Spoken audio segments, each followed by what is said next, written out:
Hold on 1 second.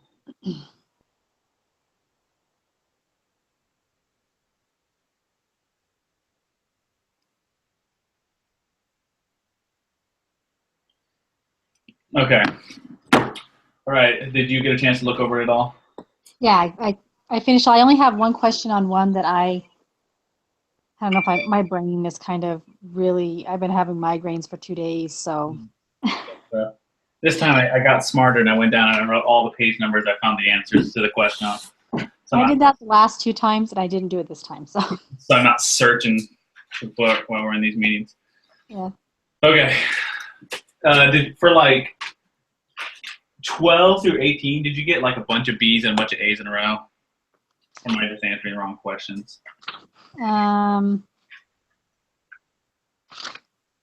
Yeah. Okay, cool. Then I probably didn't answer all those wrong. All right, let's start with number 1. Okay.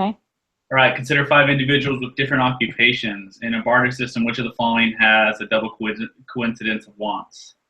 I put none of them. Okay. Isn't a double coincidence mean that they have what the other one wants to offer, or no? Well, that's what I thought at first too. And so I thought both A and B are correct. Maybe I'm overthinking this. But so it says like for Alan and Eric, right? So Alan, he prepares taxes and he wants ribs.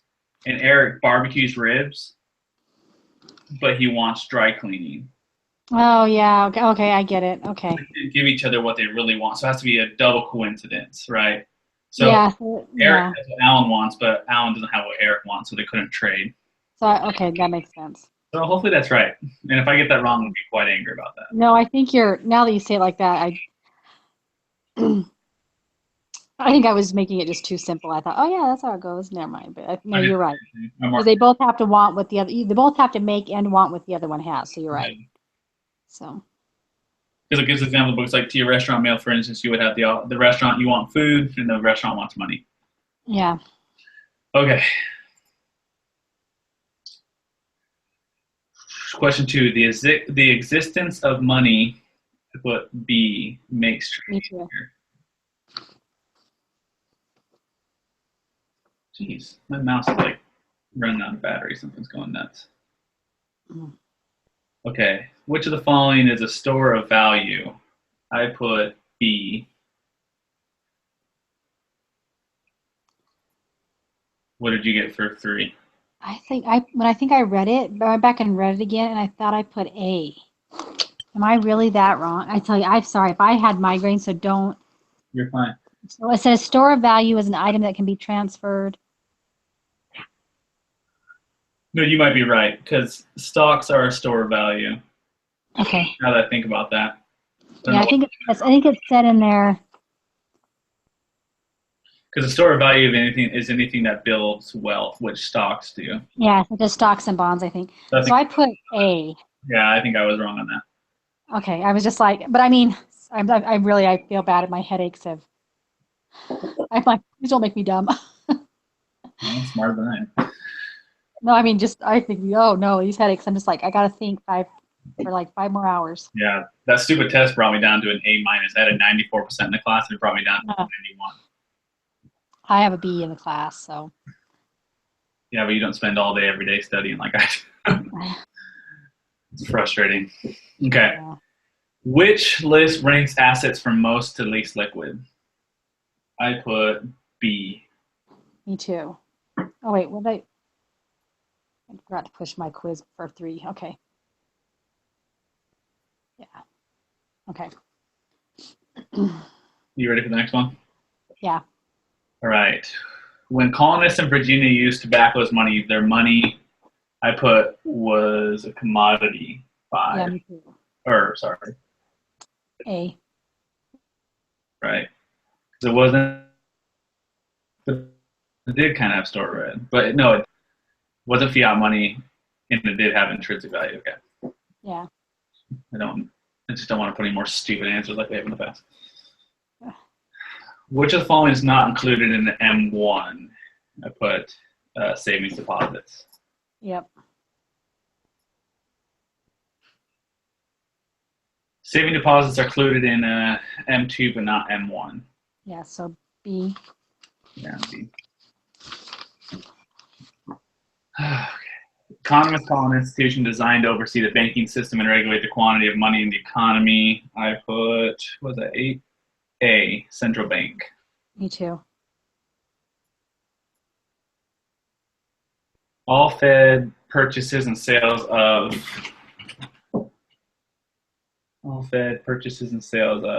what did I put? 9.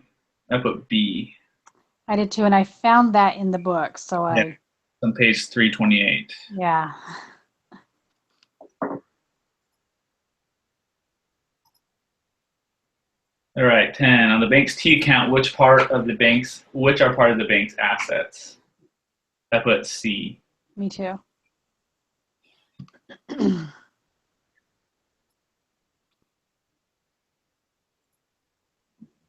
All right. 11. A bank has $8,000 in deposits and $6,000 in loans. It has loaned out all it can get the reserve requirement. It follows that the reserve requirement is, that's my 11. I put C. Yeah, 25.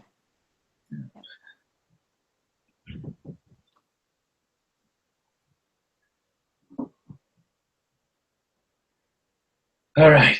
These ones took me a while to figure out this whole the multiply. You have to change them into fractions and ugh. Yeah. Okay.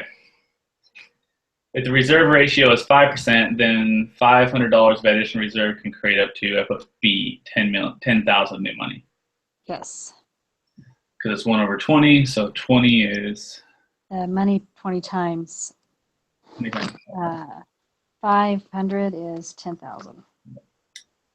All right, 13. If the reserve ratio is 8%, then a decrease in reserves of $6,000 can use the money supply to fall by as much as 13. I put B, 75,000. I did too, and all I did was, figure out kind of what it'd be about 13, 1/13 or 13. And I just, yeah, 12. Is that right? Okay.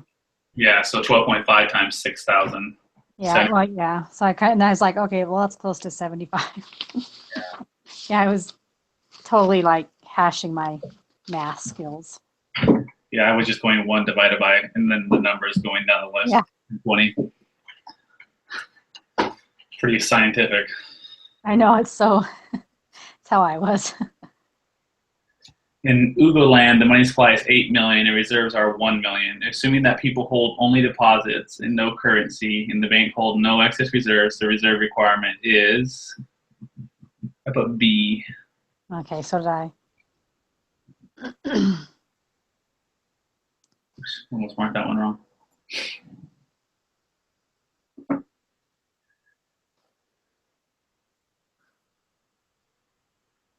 Seems so easy. Let me read this again. In Ugoland, the money supply is 8 million, reserves are 1 million. Okay. Yeah.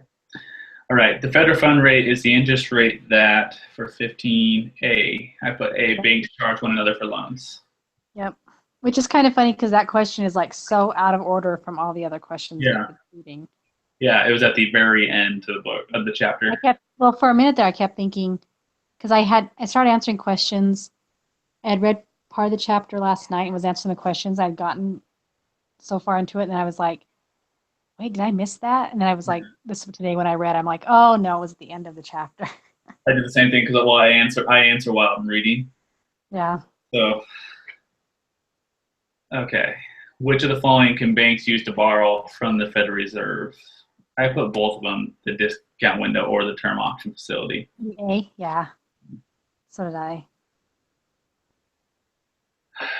When the Fed conducts open market purchases, I put A again.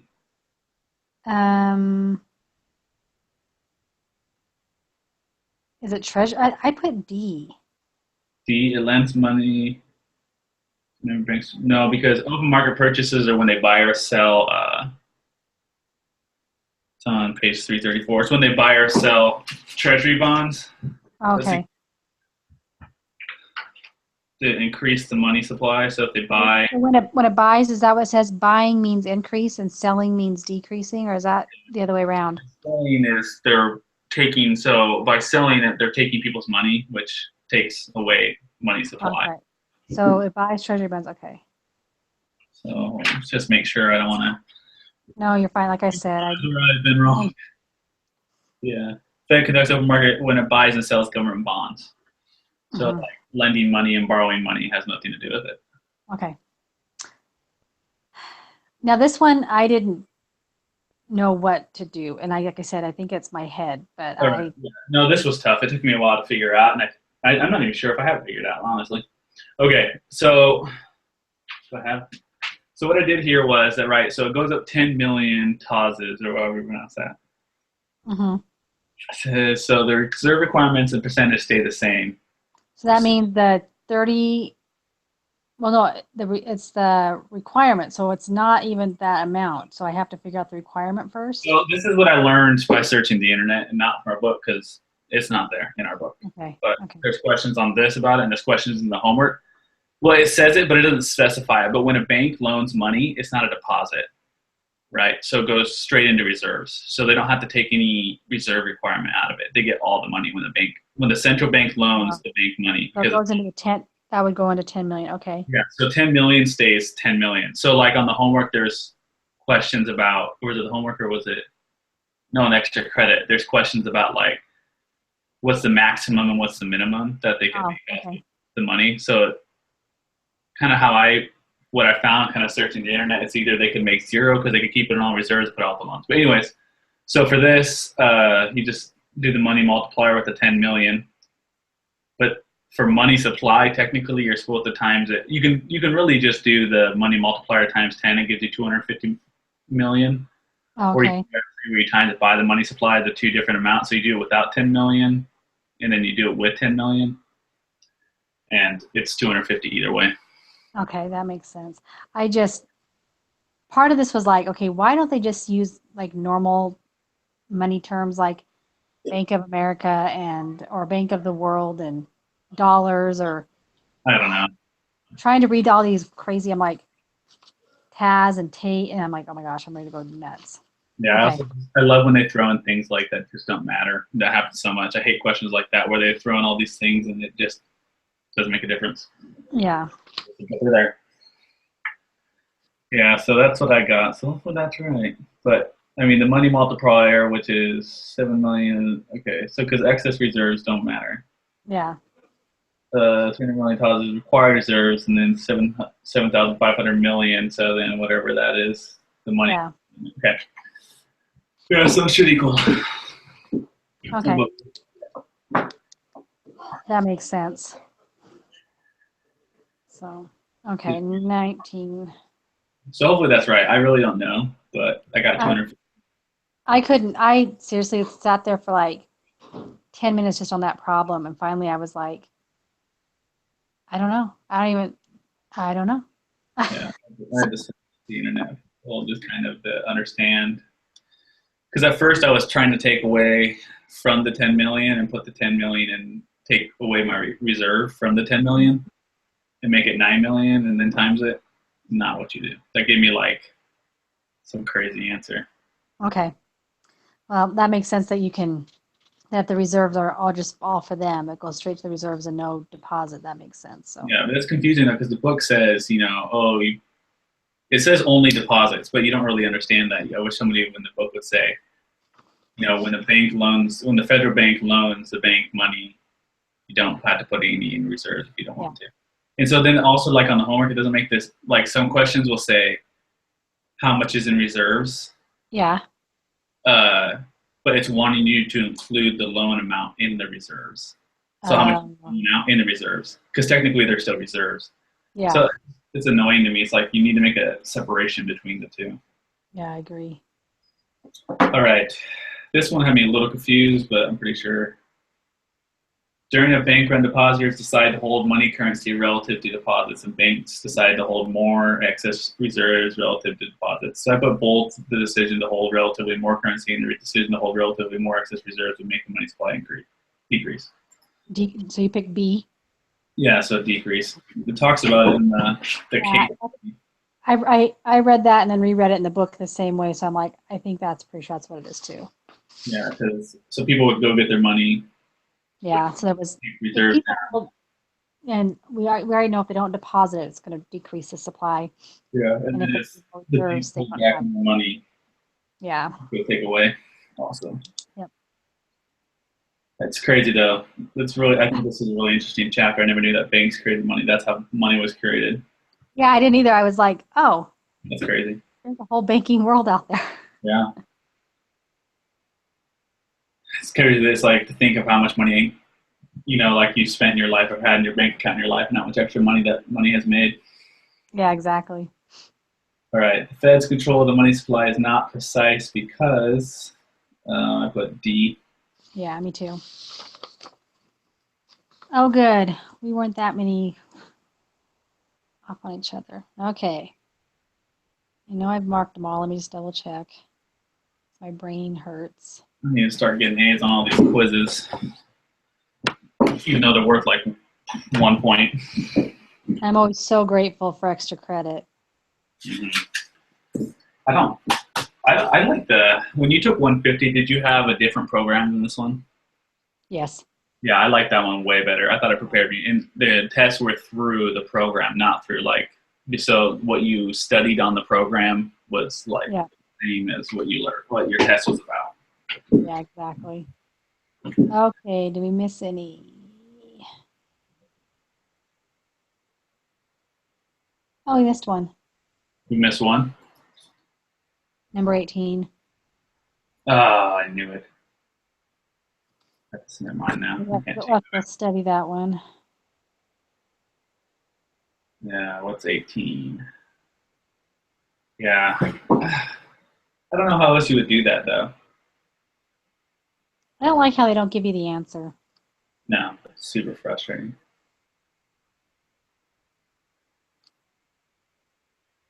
Because now that it's hard to think about how you do that one. So when I was looking at it, so at first I was like, okay, so to figure out the bank reserve, you had to take the three, 300 million is the required. Mm-hmm. And the deposits are 750,